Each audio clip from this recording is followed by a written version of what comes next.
ஜெய் குருதேவ். அனைவருக்கும் வணக்கம்.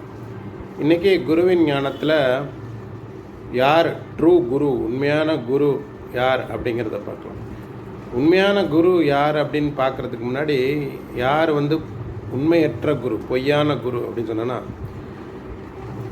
நான் தான் குரு, என்னைய தான் நீங்கள் வழிபடுங்க, நான் தான் குரு, நான் தான் உங்களுக்கு என்லைன்மெண்ட் தரப்போகிறேன் அப்படின்னு சொல்கிறவர் உண்மையான குரு கிடையாது.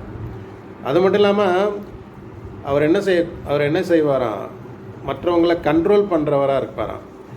நீ இதை பண்ணணும், அதை பண்ணணும், இதை செய்யக்கூடாது, அது செய்யணும் நீ அப்படின்னு மற்றவங்க மேலே ஒரு அத்தாரிட்டியோட அவங்கள கண்ட்ரோல் பண்ணுறவராக இருக்கிறவர் தான் என்ன உண்மையற்ற குரு, பொய்யான குரு அப்படின்னு சொல்கிறார். உண்மையான குரு யார் அப்படின்னு கேட்டோம்னா, மக்களுடைய மனதில் சிஷ்யர்கள்கிட்ட இருக்கக்கூடிய அறியாமையை போக்கக்கூடியவராக இருப்பார். அவங்கக்கிட்ட இருக்கக்கூடிய குற்ற உணர்வு, கவலைகள், இதெல்லாம் வருத்தம், இதெல்லாம் பதட்டம், இதெல்லாம் போக்கக்கூடியவராக இருந்து அவங்களுக்கு உண்மையான அன்பு, ஆனந்தம், ஒரு ஹாப்பினஸ்ஸு, ஒரு அலர்ட்னஸ்ஸு அவங்களே உணரச் செய்வார். நீங்கள் யார் அப்படிங்கிறத உணரச் செய்கிறவர் தான் உண்மையான குரு. அது மட்டும் இல்லாமல் அவங்கள எப்போவுமே ப்ரெசன்ட் மூமெண்ட்டில், நிகழ்காலத்தில் இருக்க வைக்கக்கூடியவர் தான் உண்மையான குரு அப்படின்னு சொல்கிறாங்க. அது மட்டும் இல்லை, உண்மையான குரு அவர் வர்ற இடத்துல ஒரு சைலன்ஸ் இருக்கும், ஒரு அமைதி இருக்கும், ஒரு வைப்ரேஷன் இருக்கும், அந்த இடத்துல ஒரு பாசிட்டிவான ஒரு டிரான்ஸ்ஃபர்மேஷன், ஒரு சூழ்நிலை ஏற்படும்.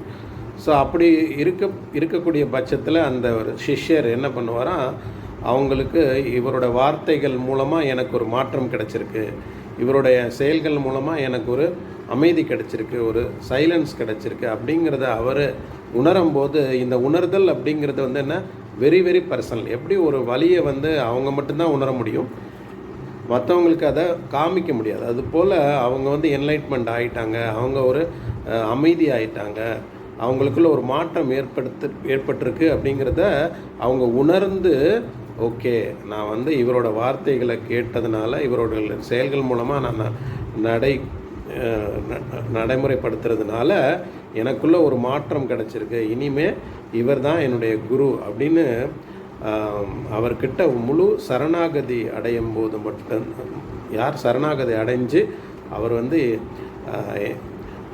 அவர்தான் உண்மையான குரு அப்படின்னு சொல்கிறார்.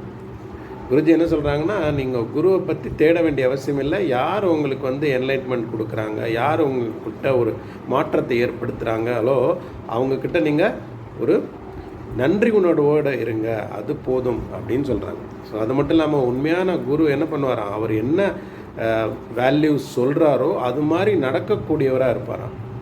ஆனால் மற்றவங்களாம் என்ன பண்ணுவாங்களாம், ஏதோ ஒரு புக்கை படிச்சிருச்சுட்டு, இல்லைன்னா பக்கத்தில் 100 பேர் இருக்காங்க அப்படின்னா அவங்கக்கிட்ட ஒரு வார்த்தைகளை சொல்லிவிட்டு பின்பக்கமாக வேறு விதமாக வாழக்கூடியவங்க உண்மையான குரு கிடையாது அப்படின்னு சொல்கிறார். இதுதான் உண்மையான குருவை பற்றி குருஜி சொல்கிற விளக்கம். பிடிச்சிருந்தா லைக் பண்ணுங்கள், ஷேர் பண்ணுங்கள். நன்றி, வணக்கம். ஜெய் குருதேவ்.